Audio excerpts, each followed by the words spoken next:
তো আজকে রথযাত্রা উপলক্ষে আমাদের এখানে সামনে রথ মানে বের করে আর কি। আর ওখানে যাব, সবাই চলেও গিয়েছে, আমার যেতে একটু দেরি হচ্ছে আর কি। তো তো চলো সঙ্গে থাকো, দেখতে থাকো।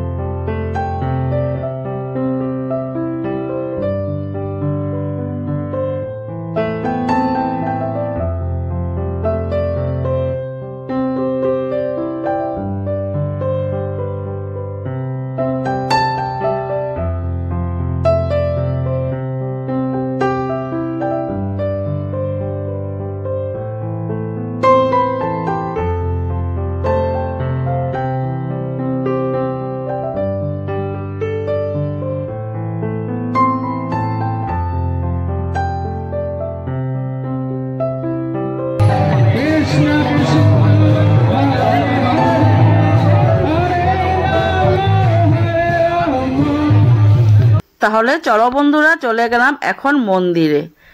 তো মন্দিরে গিয়েছি, আর জানো তো অন্যবারের তুলনা কিন্তু এবার মানুষ একদম হালকা ছিল। আর প্রত্যেক মানে আজকে 2-3 বছর আগে এত লোক হতো বলার মতন না। আর এইবার একদমই মানুষ হালকা ছিল, কারণ ভীষণ গরম পড়েছে। এত গরমে তো সবাই বেড়ানো হয় না, সেই জন্য হয়তো এবার একদম হালকা ছিল। আর এইদিকে দেখো আমাদের আসামের যে ট্র্যাডিশন চলছে, তারা নিজের ড্রেস পরে সব প্রসেশন করেছিল, সেগুলো তোমাদেরকে একটু দেখিয়ে নিয়েছি। তাহলে চলো মন্দির দিকে একটু আগিয়ে যাই। কোনো রকম করে ঢুকে একটু মন্দিরের সামনে গিয়ে দর্শন করে নিলাম। আর যতটুকু পেরেছি তোমাদের কাছে শেয়ার করে নিয়েছি। কেমন হয়েছে আমাদের আসামের জগন্নাথের মানে রথযাত্রা কমেন্ট করে জানিও। তাহলে এদিকে আমি দাঁড়িয়ে রয়েছি, এই যে ঠাকুর এখন এই যে জগন্নাথ ঠাকুরকে ঢুকিয়ে নিয়েছে আসনে, তো সেটা একটু তোমাদেরকে শেয়ার করে নিলাম। আর জয় জগন্নাথ সবাইকে জানাই, জয় জগন্নাথ। আর এই যতদিনই জগন্নাথের পূজা হবে প্রত্যেক দিনে আমি আসার চেষ্টা করব, আর যতটুকুই পারি তোমাদের কাছে শেয়ার করব। তাহলে চলো বন্ধুরা, আজকের মতন ভিডিওটা এখানে রাখলাম। আর যদি তোমাদের ভালো লেগে থাকে তাহলে প্লিজ আমার চ্যানেলটাকে লাইক, শেয়ার, সাবস্ক্রাইব করে দিও।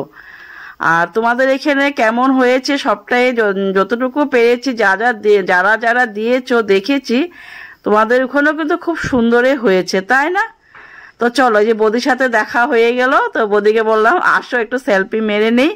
আর তোমাদের ভাই, আমি আর বৌদি একসাথে একটু সেলফি মেরে তারপরে বাড়িতে চলে আসলাম। তাহলে চলো আজকের মতন এইখানেই।